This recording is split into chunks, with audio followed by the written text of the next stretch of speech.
Greetings to all my William & Mary faculty, staff, loving donors, and students. I am honored to stand before you this afternoon to share my story. This place, this home called William & Mary, and all of its scholarship support truly changed the trajectory of my life. My father passed away when I was 11, so it left my mom as a single parent to raise my brother and me. She has dedicated her life as a school nurse and for autistic children for over 25 years, and I'm so blessed to be able to retire her and buy her a surprise house next summer in Fort Lauderdale, Florida.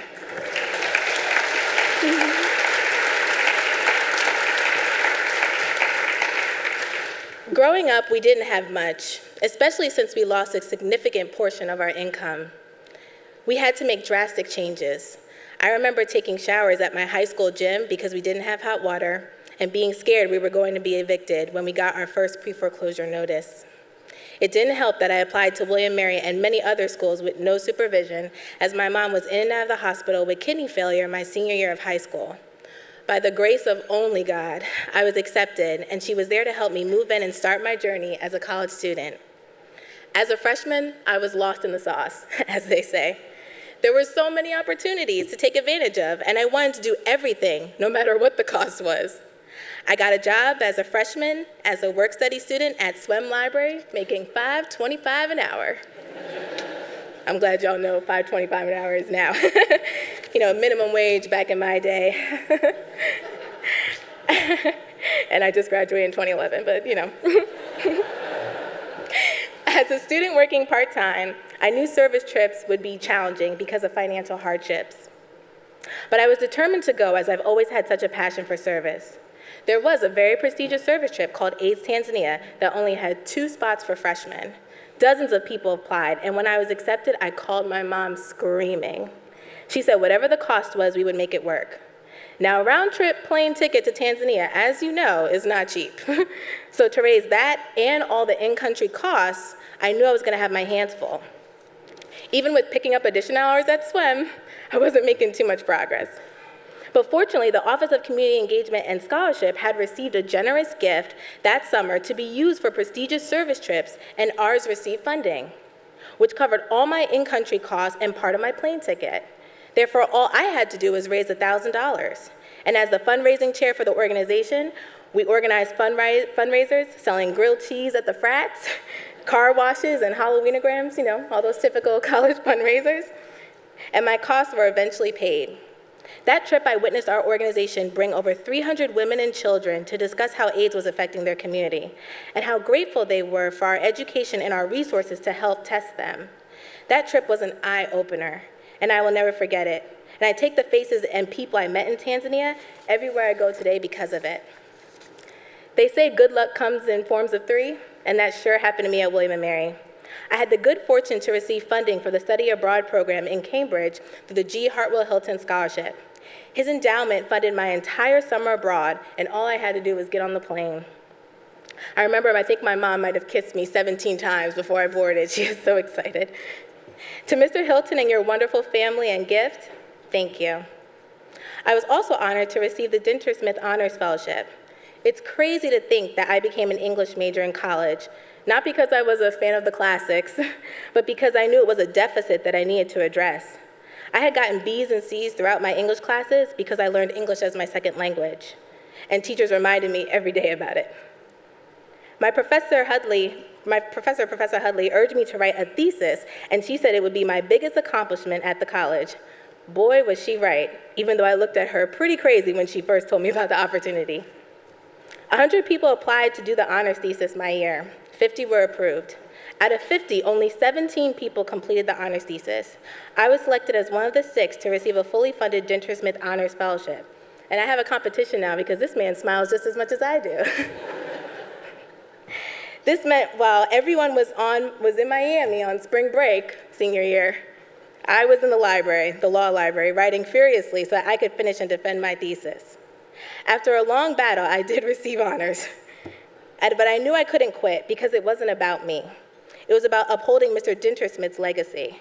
I was not going to be the kid who quit, even though it was tempting. Therefore, I worked day in, day out, cried, screamed, shouted a little bit until it was done. My honors thesis was titled Exploring Discipline Strategies in Middle Schools. It was an explorative approach on current discipline models and how they affected middle school children. I conducted surveys and focus groups, and at the conclusion of my project, I presented to the Board of Trustees, school advocates, teachers, faculties, and some parents from where I completed my case study. I explained why the school should do a restorative justice model based on the discipline results from the previous year. Needless to say, they implemented the restorative justice model the following year and reduced their discipline infractions by 10%, which was awesome stuff. My last William & Mary Scholarship experience is one that absolutely warms my heart. My junior year of college, I was an RA and working part-time for Professor Hudley in the English office as a research assistant and was just trying to pay my bills and part of my mom's. Sadly, my grandmother had passed away, and my mother was devastated as we were bleeding in funeral costs. That semester, we spent a fortune, and were both dreading the tuition bill that was coming. I went to the Office of Financial Aid, almost in tears, asking if there was something I could do. I didn't come in with any scholarships and only a bit of financial aid. My parents and grandparents did, in fact, go to college. However, situations change, and sometimes life just hits. The office told me to apply for the Hobby Scholarship, and I will never forget the day I had received my award letter for the fall. I ran to the financial aid office and literally hugged Ms. Sykes and Ms. Meyer. No one knew the burden I was going through, but that had I not received that money, I seriously may have had to take a semester off from William & Mary and wouldn't have graduated on time. Had it not been for the donors, there was no way I could be here in front of you all today. Today I stand before you as someone who has had quite a journey. It is from my family, both biological and my William & Mary family, and the investment that was made in me that I am who I am. After college, I began my career with Teach for America as a special education teacher, where I was able to share some of my grit and my own educational experiences in DC, trying different educational approaches and techniques to ensure student success. But as we all know, success can be impeded by lots of personal things. My students and their families were not immune. It is through my Teach for America experience where I had the good fortune to work with families, not just on academic subjects, but also financial literacy. I helped several of my families avoid foreclosures, evictions, and bankruptcy. It is from that experience, most of what I learned by trial and error, that transitioned me into my current role as a real estate investor. Not only have I been able to advocate for families who are in troubled situations to get credit repair, moving costs paid for, debt recovery services, and helping to create a small investment portfolio for themselves, but I've also been able to do residential redevelopment and starting next year, commercial redevelopment, so that we can improve these communities one project at a time. I'm currently doing residential redevelopment in 5 different states, just launched my consulting company called Top Notch Consulting, which is helping investors and business owners automate their business using virtual assistants. I am now a published author, which I still think was easier than the honors thesis. And my book is called The REI Blueprint, The Steps to Automating Your Business. Staying busy, but it's such a blessing to be my own boss and help others. Through my experience, I hope you can see how powerful it is to give back to our thriving students here at the college. Life happens, and in one day, I almost went from being a student working 2 jobs, sustaining my mother and me, to almost having to take a semester off at William & Mary. Had I not received funding from donors like you, it's quite possible I wouldn't be standing here before you today as someone who is now an entrepreneur, pledging my own money and support for scholarships at William & Mary. That's right, I'm daring to be bold.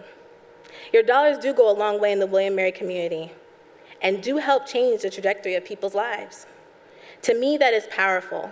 For those of you who have already invested and donated, thank you. If you have not, I hope you will consider doing so as I have done, and find a way to match your own passions with areas that have been identified as scholarship priorities here. For me, it is the William & Mary Scholars Undergraduate Research Program, commonly referred to as WM Shore. This experience made a difference in my life in monumental ways. And as a result, I personally decided to fund Kaplan test prep classes for students needing to take the MCAT, LSAT, and GRE. This is the least I can do, investing in an environment that believed in me and pushed me to excel. For the times I thought I wanted to leave William & Mary, received a bad grade, or I was bothered by my financial situation, or thinking about life after college, I remembered Hartwell Hilton, the supporters of Mr. Hulan Willis, the Hobbies, Mr. Dinnersmith, and those who believed I deserved a scholarship and recognized my efforts. I did win a lot of accolades during my time here, but nothing made me feel more appreciated than the investment that was made in me. I even remember writing three-page letters to all of my scholarship donors, pouring my heart, telling them that they had blessed me. But if they were here today, and some of them are, I would say again how appreciative I am, and that I hope you are continuing to inspire and change the lives of our students today.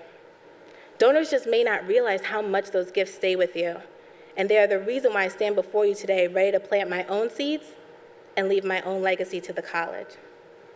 So thank you. But to whom much is given, or to whom much is given, much is required. And that is a legacy that I'm trying to build. And so today, I challenge all of you to be bold and create your legacy here at William & Mary. Now, I would be remiss if I didn't get you all a little excited about doing that.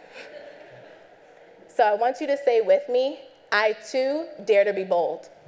I too dare to be bold. That was all right. Let's do it one more time. One more time. I too dare to be bold. Many thanks and blessings. Thank you.